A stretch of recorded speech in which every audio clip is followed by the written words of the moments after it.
Hello, I'm Les Miller, off for another video. This time we're going to talk about the life cycle of a marriage, or you could call it marriage from a man's point of view, the birth, death, resurrection of a marriage, whatever you want to use to describe it. In a previous video on my Mr. Les YouTube channel, I mentioned how one of my favorite secular channels is Alternate History Hub. This time I want to highlight another favorite secular channel who have provided me with hours and hours of entertainment, Lavi and Ollie. Right now they are on a trip around the world by motorcycle, and I've been really enjoying traveling with them. I'm at the point in my own life now where I think I'd almost rather watch YouTube videos by individual people having adventures like this, and also spiritual videos, of course, because I make spiritual videos. I'd rather do all that than watch some big blockbuster Hollywood movie, you know? It's more fun. But, you know, that's just me. It's where I am. So today, marriage advice. I've been married almost 37 years. Want to offer not so much lessons from my own life, but a Bible study that I hope will be of value to you. We're actually going to take a look at a fair amount of Bible verses today. You can see all my post-it notes. I'll try to go as quick as I can, but it's going to be a rather long video, but please stay with me for the whole thing, even if you have to watch it in a couple of parts, because I think it's going to be something that you're really going to get a lot out of, that will help you, whether you're married, whether you're about to get married, whether you're hoping to get married. I hope this is something that can do you good. So let's have a prayer, because this is a Christian video. We're going to ask God to be with us. Dear Lord, thanks for a chance to share this information. I pray your Spirit will help us to draw good things out of what are actually some of the Bible's worst stories of the failures of human beings. But I pray we can find good things, put them together, and help people to understand the life cycle, the process that human relationships go through. So please be with us now. In the name of Jesus, amen. Okay, first text, Genesis chapter 34, verses 2 and 3. And I mentioned in my prayer there some of the worst stories of the Bible, what we're going to look at. And the first one here, the rape of Jacob's daughter Dinah. So here's verse 2. And when Shechem, the son of Hamor the Hivite, prince of the country, saw her, he took her and lay with her and violated her. Okay, bad story. What good thing can we find? Verse 3. His soul was strongly attracted to Dinah, the daughter of Jacob, and he loved the young woman and spoke kindly to the young woman. This is usually, in most human relationships, the first step in the process. Man sees a woman, he likes her for some reason. Yeah, usually it starts off with her looks, right? But it's got to go something deeper. It says his soul was attracted to her, like to her heart, to her as a person. He shouldn't have led off with the physical. He should have waited. But how was he trying to get her into his life now? How do men try to get women into their lives? He spoke kindly to her. This actually refers back in a way to what God said to Adam and Eve in Genesis chapter 3. In the sweat of your face you shall eat bread till you return to the ground. For out of it you were taken, for dust you are, to dust you shall return. Verse 17, he says, cursed is the ground for your sake. Men, that's how they draw their self-esteem, right? Their purpose in life. It's usually their jobs, or it might be something like a hobby, something they live for, an activity, some way in which they are trying to make the world a better place. But for the woman, what do we get here? To the woman, God says, I will greatly multiply your sorrow and your conception. In pain you shall bring forth children. Your desire shall be for your husband, and he shall rule over you. Now, a lot of feminists, of course, don't like that phrase, he shall rule over you. I'm not going to talk a lot about that. We'll get into the idea of wives submitting in a few minutes. But what I want to talk about now is this idea, your desire shall be for your husband. There's a way in which women look to men for emotional fulfillment. Sort of in the same way men look to their quest, their purpose in life. It's like a woman's purpose in life is to be his woman, to help him. And she draws this self-esteem from her. And you can see this all through secular music. So many pop songs that are love songs talk about this in some way. The home is supposed to be a heaven on earth, by the man pouring out love for the woman, by the woman receiving that love and responding in kind. That's what it's really all about. We get some more comments in a way. Again, a verse many people misunderstand. 1 Peter chapter 3, verse 7. Likewise, you husbands, dwell with them with understanding, giving honor to the wife as to the weaker vessel, and as being heirs together of the grace of life, that your prayers be not hindered. So number one, man's not good to his wife, God will stand in his way. Heirs together of the grace of life. Men and women, they see things differently.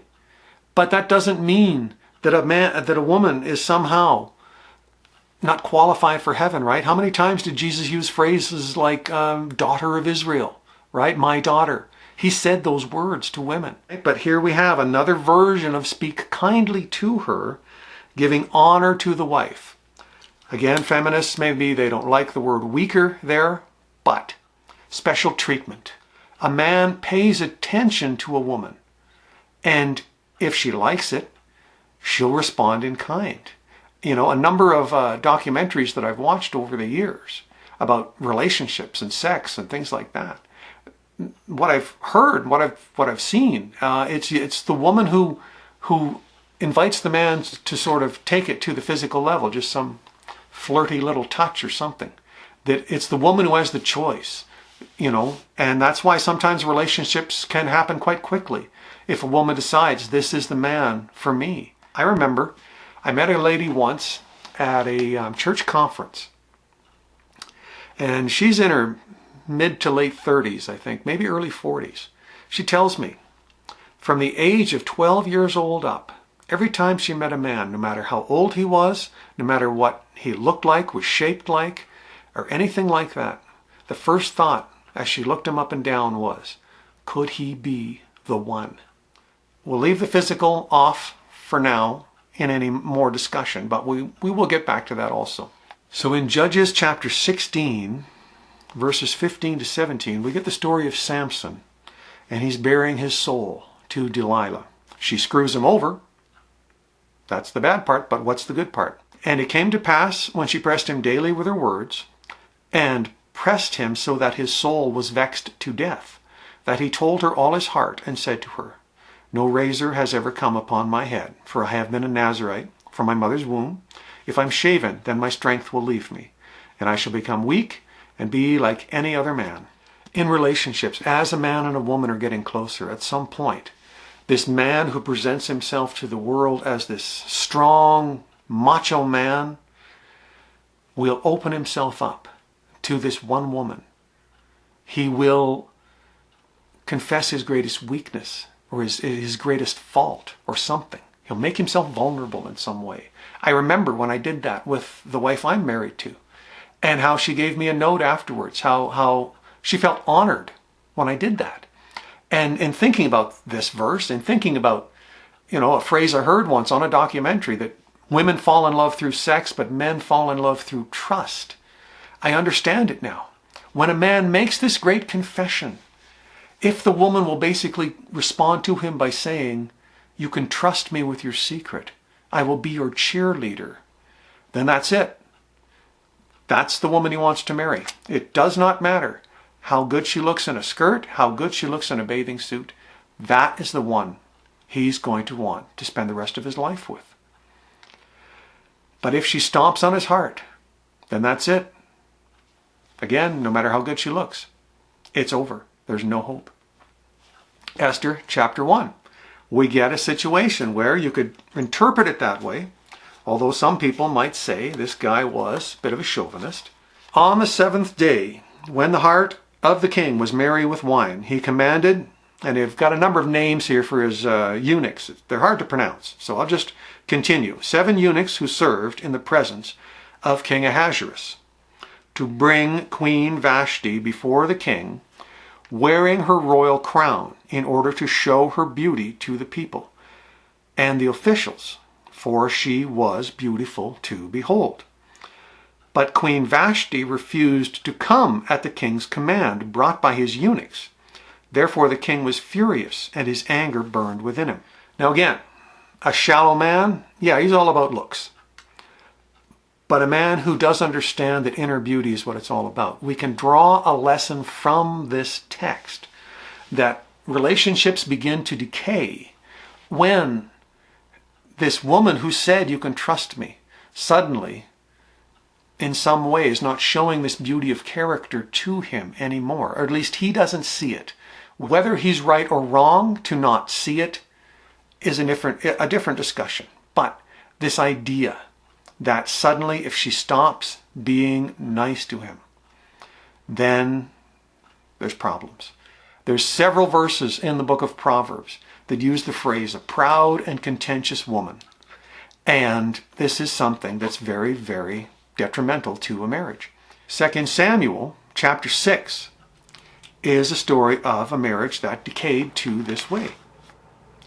David is bringing the Ark of the Covenant back into Jerusalem. It's a religious celebration. He wants God to be the star of the show, not him as the king. So he humbles himself, putting on a basic robe, not his kingly robe. But his wife, here's what she has to say.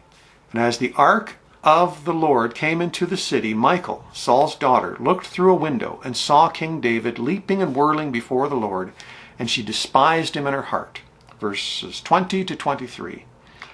Then David returned to bless his household, and Michal, the daughter of Saul, came out to meet David and said, "How glorious was the king of Israel today, uncovering himself in the eyes of the maids of his servants, as one of the base fellows shamefully uncovers himself." Bit of a mocking tone there, huh? So David said to Michal, "It was before the Lord who chose me instead of your father and all his house, to appoint me ruler over the people of the Lord, over Israel. Therefore I will play music before the Lord, and I will be even more undignified than this, and will be humble in my own sight. But as for the maidservants of whom you have spoken, by them I will be held in honor." This whole dynamic here of these verses, it's so power-packed with all kinds of different lessons we can learn. This idea of when God works in someone's life, if people don't like it, you still got to stand for God. But also this idea that a woman, often, women are attracted to power, men are attracted to beauty. A woman who sees her man as some hero over her, that he's richer than her, stronger than her. She looks to his strength, any way in which she feels drawn to him. But then when she sees his weak side, if she decides to despise him like this despising is something very, very important to talk about, right? A lot of men, that's what happens as a marriage decays. They're saying in their hearts, "Where's that little sweetie?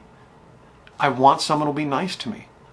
And I've seen some second marriages in my own world around me where the second wife is nowhere near as good looking as the first wife. It's because the first wife wasn't as nice to him as he originally thought. But since the 1960s, with the increase in divorce and the transitioning from Western civilization being a Christian, Judeo-Christian based civilization to a secular civilization, we've seen this breaking of these deep family connections people have. So many of us live these screwed up lives as we grow up with our messed up families.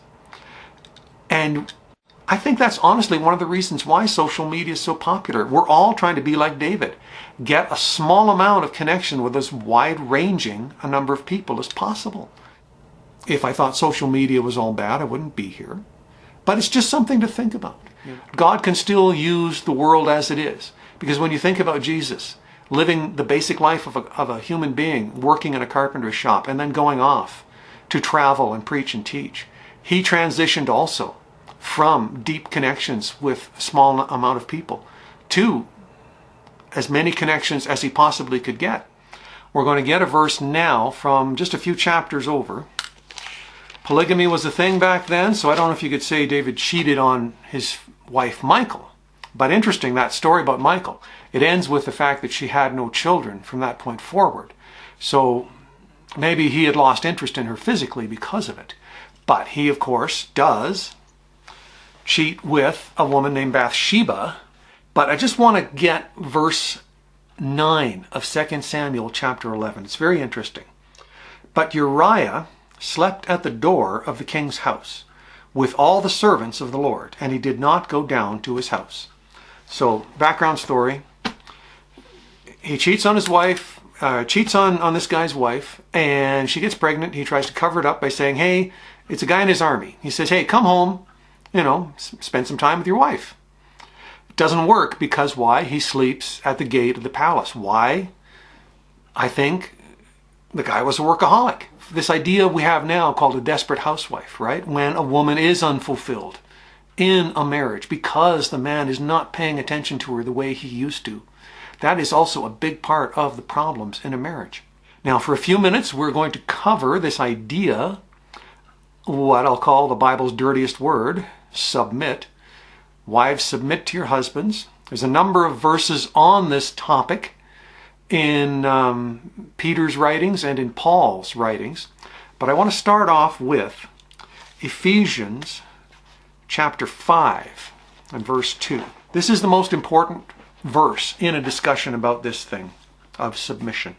And walk in love, as Christ also has loved us and given himself for us, an offering and a sacrifice to God for a sweet-smelling aroma. Both times in Peter's writings and in Paul's writings, on the passages of things like, be a good citizen, children obey your parents, husbands love your wives, wives submit to your husbands, they start both of them with a reference like this, to this general idea of the love of God in giving us Jesus. And when you have experienced Jesus in your heart and you really do love him, that's one way you'll show it, is you'll ask, how can I make the world a better place? What can I do? And the answer is, be a good citizen, respect human authority, be a good employee, be a good worker. They had slaves back then, but same idea today. And also, do your part in the home. Husbands, love your wives. Wives, submit to your husbands. Submit doesn't have to be a dirty word when it's understood rightly in the love of Jesus. It means don't do this despising. Don't push and push and push and push to get your own way. And the illustration I like to use to help women understand the value of it is to ask about Adam and Eve. God says, don't eat the fruit. And then when Satan asks Eve, can you eat the fruit? She says, we can't eat it. We also can't touch it. So who told Eve not to touch the fruit? It's not there in the first reference. And so my theory is maybe, since God works through human authority and sponsors human authority when it's right, and doing the right thing, maybe somehow Adam said, you know what, let's not even touch the fruit, just in case. True Christians do the speed limit, right? That's what I'm trying to say. A lot of basic laws, you're not going to find a speed limit law in the Bible. You're going to find a verse that says, respect the government. So this idea then can become an illustration of submission, because when a woman submits to her husband, she's trusting in God, that God has inspired her husband with guidance in how to make the right choice. We get our next verse, a story of that exact same situation. Genesis chapter 31 is the story of Jacob. He's been away from the promised land for 20 years. Now he's being told to go back, and he's telling his wives about his experience. So this is Genesis 31 and verse 11. Then the angel of God spoke to me in a dream, saying, Jacob, and I said, here I am. And verse 13, I am the God of Bethel, where you anointed the pillar and where you made a vow to me. Now arise, get out of this land, and return to the land of your kindred. So he's explaining this to his wives. And Rachel and Leah, in verse 14, they answer him. They say, is there still any portion or inheritance for us in our father's house? They've seen from conditions in their own lives that, things aren't working out where we are. So God appears to the man gives him a quest and then works also to give the woman evidence, but maybe not always the same. And so it's an act of trust. Submitting to the husband is an act of trust that God is working in the life of the husband. And of course, a man's quest should not be to command or demand that submission, should not be to emotionally or physically try to control the wife in any way. Job chapter 31. You want to be in the video, Oreo? You want to be in the video? When I made the video Fate versus Free Choice, I thought my kitty cat was about to die. And I had him in there. He's just off to the side here. I don't know if he wants to be on camera or not. Come here. Come here. But we got some medication for him. He's going to be around for a little while longer, and I'm very thankful. Okay, Job chapter 31, verse 9 and 10. If my heart has been enticed by a woman, or if I have lurked at my neighbor's door, then let my wife grind for another, and let others bow down over her. So, here we have a woman in a housewife role. A feminist might say, oh, she's just his sex slave. Well, his quest is to be worthy of her submission. And men have to remember that. That is what God wants, is each of us to in every way strive to help the other, support the other, and meet the needs of the other, and just understand what those needs are. In Deuteronomy chapter 21, we've got some rules and regulations as for when a man finds a woman in battle, that they're conquering a city. He wants to take one of the prisoners and have her as his wife. So chapter 21 of Deuteronomy, verse 14 says, and it shall be, if you have no delight in her, then you shall set her free. But you shall not sell her for money. You shall not treat her brutally, because you've humbled her. So again, rules and regulations. He did permit divorce, and then Jesus, said no, marriage is for life. But I just want to draw out this idea, the man getting tired of his wife. If he's got a wife who's despising him, and if, it kills the heart of a man. I don't want to blame women for every marriage problem. It's just, there's a great seminar, if you can get to it, Love and Respect, with Dr. Art Egerich. My wife and I went more than 20 years ago. And he talks about how there's got to be a balance, and how each has to meet the needs of the other and understand what those needs are. We have another aspect of submission, of course, that we do have to deal with, and that is Esther chapter 2. Then let the young woman who pleases the king be queen instead of Vashti. And verse 14. In the evening she went, and in the morning she returned to the second house of the women, to the custody of the king's eunuch who kept the concubines. She would not go in to the king again unless the king delighted in her and called her by name. So this idea, let the young woman who pleases the king, it may sound sexist, but it's just a fact of life. Submit does mean, take the man's sexual needs into account. It's something that is not talked about a lot because Christians are always worried about,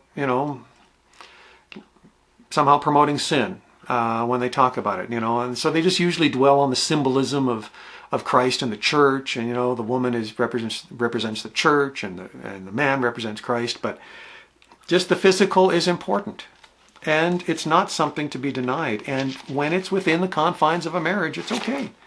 Chapter 5 of Proverbs. Let your fountain be blessed, and rejoice with the wife of your youth, as a loving deer and a graceful doe. Let her breasts satisfy you at all times, and always be enraptured with her love. When young people get married, they can't keep their hands off each other, right? They just feel so in love with each other. It's just a natural outflow of it. I went to a marriage encounter weekend and heard a story. A couple who had been married 50 years, they hadn't had sex in 38 years. They go to the encounter weekend and they feel so close to each other. It just naturally flows. It was the first time they'd had sex in 38 years.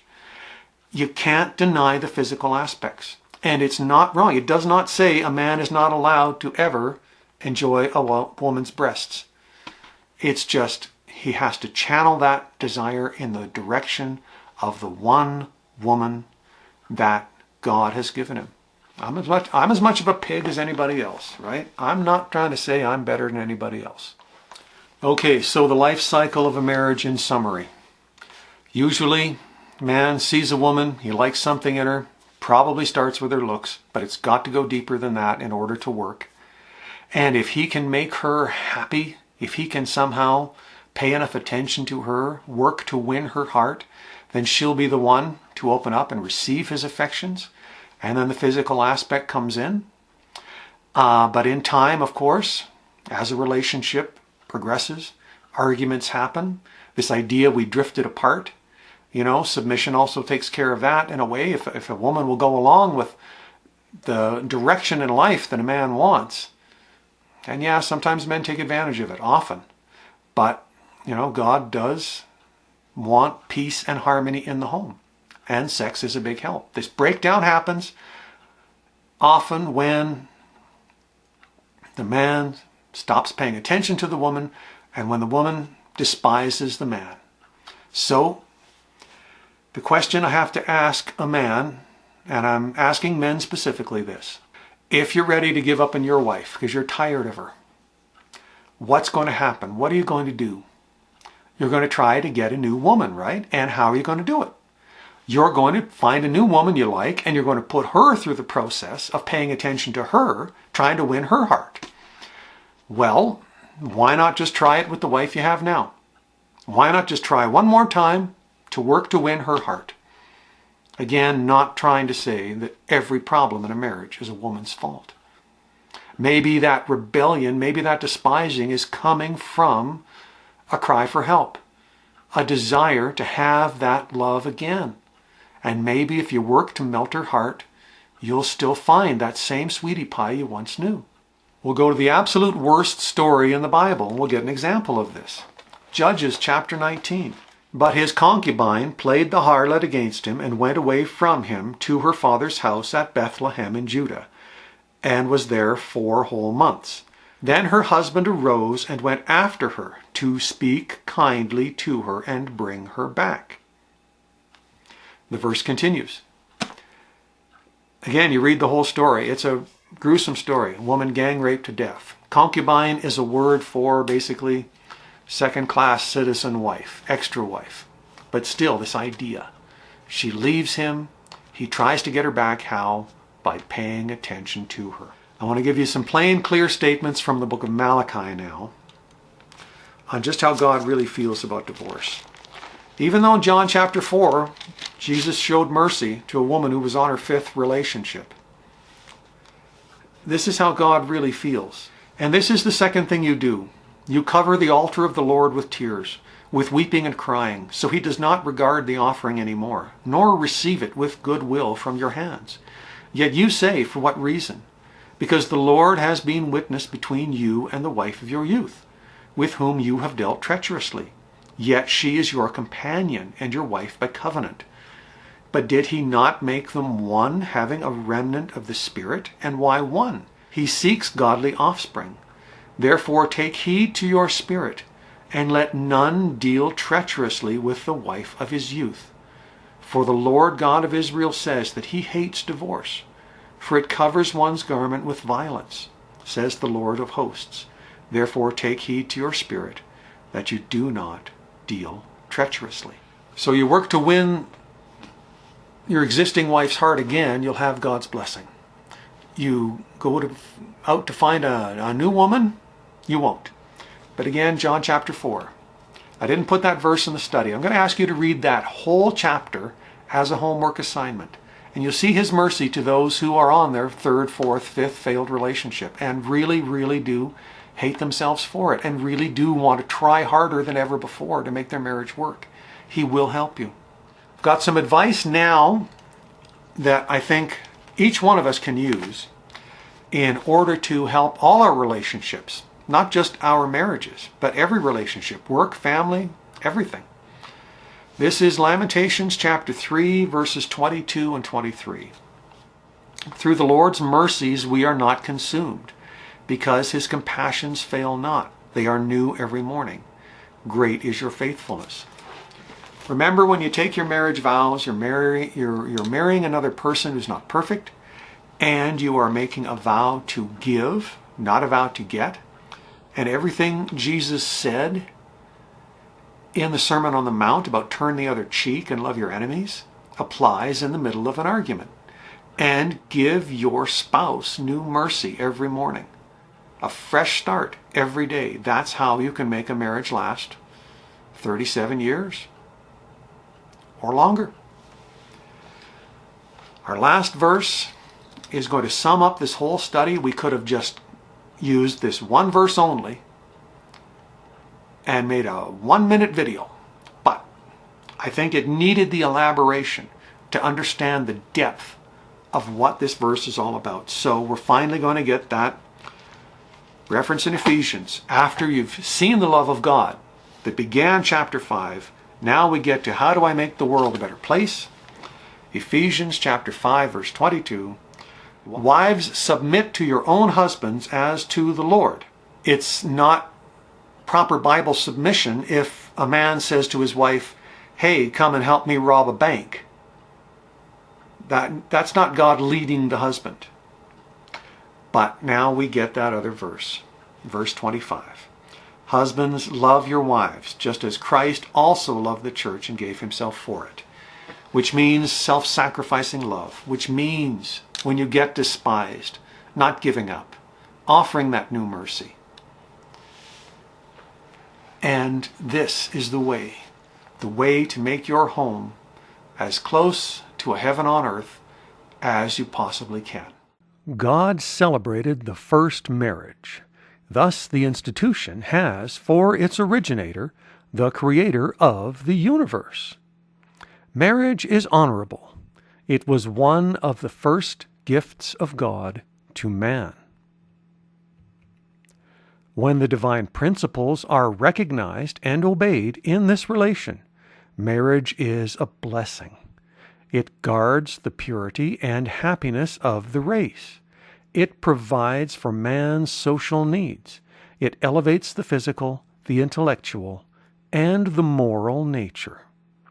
The Adventist Home, page 25.